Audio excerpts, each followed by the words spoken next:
energy, vibes, inspiration. I'm Renee Reed, and this is Tech Rap Queen.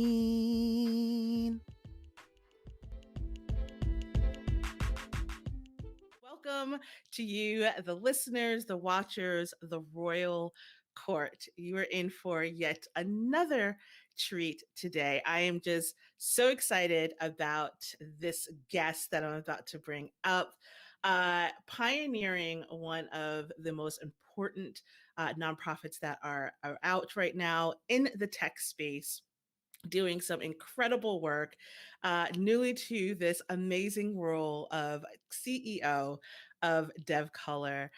She is about to bring plenty of gems, and again, so excited. So I am going to introduce the guests today, Miss Rhonda Allen. Rhonda, welcome to Tech Rap Queen. Hello. I am so thrilled for our conversation today. I must say, hey girl, hey. Hey girl, hey. Okay. I love this. Listen, when I am able to introduce a CEO of any company, nonprofit, startup, Fortune 5, and it is a sister, it just brings me so much joy. So first, congratulations. Oh my goodness. Thank you. I am thrilled and honestly really privileged to be leading this work alongside an incredible team and honored to be talking with you. I'm a couple of months on the job, so this is my first official interview, Tech Rap Queen exclusive. Listen, come on, let's drink to that. Some tea, coffee, whatever we got. So, are we rocking the same mug? Look, we didn't even coordinate that. I will tell you, I'm rocking the crew on this side, which we can talk about because their model is really similar to DevColor and changed my life. So, oh, I love it. Yes, crew's doing some amazing work too, which reminds me, I probably need to reach out to them and get. Shout out to Tiffany Dufu, another sister CEO leading an incredible organization. So you are the Chief Executive Officer of DevColor, and I would love for you just to share with the Royal Court what, of course, being in tech, I know what DevColor is, and some of the listeners are not in tech right now, but would love for you just to let the people know, what is DevColor? DevColor is such a special community of Black software engineers. We just crossed our 5-year birthday, if you will. So, in 2015, hey, we got to celebrate everything. So 5 years as a community is definitely a milestone that we're marking and really thinking about, what it means to move into our next chapter while also honoring the ethos and the spirit of how we were founded. So DevColor was born in a restaurant in Silicon Valley with 11 Black software engineers, kind of just talking about what they need.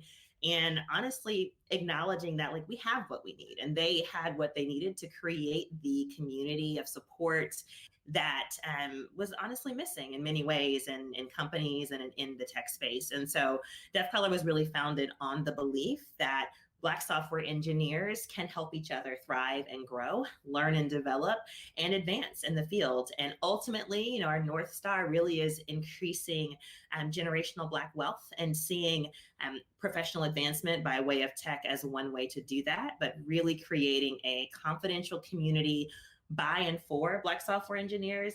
This is the foundation upon which we're standing and growing, but also really partnering up with organizations who are serious about walking the talk of their commitment to the Black community and to diversity, equity, and inclusion to advance the collective. So there's a kind of a multi-pronged element. One of the things that makes DevColor so unique is our squad model, which honestly, there are a couple of organizations out there that are doing something similar. I'm a part of one, the crew, which has been transformational in my life as an executive and as a woman. But the squad model for DevColor is unique because folks are matched with people at varying levels in their career. We really focus on mid to senior level folks in general, but everyone has different goals, both professionally and personally. And our squads really push each other to make it happen. So whether that's getting a promotion, starting a business, really thinking about what it means to be a thought leader in the field, folks in the squad help each other make it happen over the course of a year and often many years. And so We track props in the squads. And so even in 2020 alone, we had over 2,000 milestones that folks acknowledged as a step forward and by way of their DevColor community. So that's exciting. And we're poised for growth moving forward. So I'm also really excited about that. But it's a real honor to lead this community and to lead alongside this community. That is so, first of all, I love what you mentioned about the founders 11 sitting around thinking about what they need, but then Yeah, realizing they have what they need exactly. in that community. And the props, how important is it to celebrate those milestones and the props collectively Yeah. as a community? Can you just talk about why DevColor as a community is so important, especially now? Especially now. I can't underscore that enough. You know, we know this, but I will say it explicitly.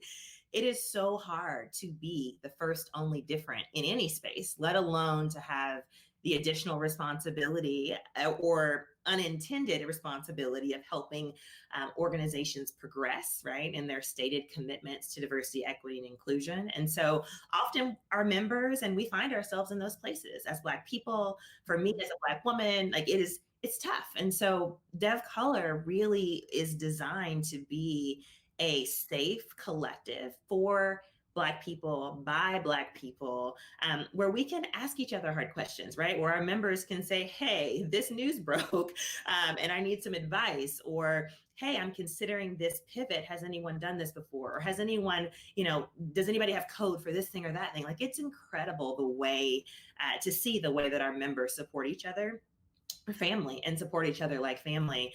But there's this other angle, when we think about the broader field and representation in the broader field, like, we have to hold each other accountable, right? And we have to hold our partners accountable to walking the talk of their commitments. And so while it can be really challenging to be the only Black software engineer on a team or the only Black executive in the room, the power of the collective and the collective voice of the community is something that we want to help amplify through by way of our organization, and really pushing our partners to honor their commitments to advancing the Black community and the broader community. So, moments like this remind me of the urgency of our work, honestly, and the fact that, like, we have to exist by and for each other, but also to push the industry to be better and do better. Be better and do better. It's real. It's so real. Yeah. And you talked about accountability for both partners as well as the community. Talk to me about the partners and the accountability of partners, bringing awareness about Black software engineers that are here, that are present. We hear a lot about not that narrative about the pipeline myth. the pipeline. Get out of here with that. Yeah. Come on. Yes. Talk to me about that, about the importance of the accountability to partners, and how do you partner with them as well? So it's interesting because we recognize the privilege of being in close proximity and honestly real relationships with folks that our partners want to connect with, whether that's by way of hiring or advising them on strategy. And we take that relationship with our community really seriously. So we are not advertising lists. We are not, selling our data or directly connecting folks just for the explicit transactional experience of hiring or advertising. Frankly, we want partnerships that are deep and that are really transformational and sustain impact over time. So the first element that comes to mind for me when I think about real and authentic partnerships is that it's not always an automatic yes. One of our team members today reminded me, like, it's a privilege for us to be in this thing together. It's not an automatic that said organization will have access to 600 Black software engineers on any given day just by way of, expressing interest. Like, it's a relationship. There's a dual accountability and an integrity by which we operate that is earned and stewarded really closely. So that's the first kind of foundational element. The other aspect of this is that we recognize And this time particularly, folks are tired, right? Video calls and fatigue is real. And so we I think the word is tired. We tired. wow, don't make my southern roots come out, Renee. I'm from Arkansas. You will get all of that today. All But of it. we have to be, our first responsibility is to our community and really add value in ways that are unique and special. And so when we talk about partnership, like it really has to bring substantive value to the folks who trust us with their experience and trust us with their hopes and dreams by way of the program. And so really making sure that our partnerships are substantive and just really unique. It's important. And on the accountability front, we do really consider member sentiment. We consider the health of the partnership on a lot of different metrics, and are, as we head into 2021, really wanting to up the rigor on that as well, because it's not enough to just do like a one and done event and call that a partnership, or to do some recruiting and sourcing and just stop there. But again, we feel a real accountability to our members and to our partners to make sure that we are creating the conditions for our members, not just to get in the door at these companies, but to thrive, right? And for companies and organizations to have the kind of culture where folks can stay and see success and sustained impact within those environments. Whew. I know, right? We just need to take a deep breath, First, so many gems there. And the call out about it being a privilege to have access Yes. to over how many? Can you More say that number? I will. More than 600 in our 2021 cohort, and more than 30% of those identify as women or non-binary. Relative to where we are in the field in the single digits, it's incredible. And it's something that we really carefully steward and don't take lightly. So their experience is our priority. 30% that identify as female or non-binary. Right.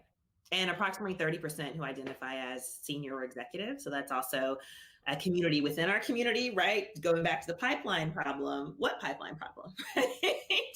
It's a myth. And we are grateful to be in community with, leaders who are incredible across the board, but also leaders who can really change the game at multiple levels. We want to make sure that we're being really thoughtful about their experience.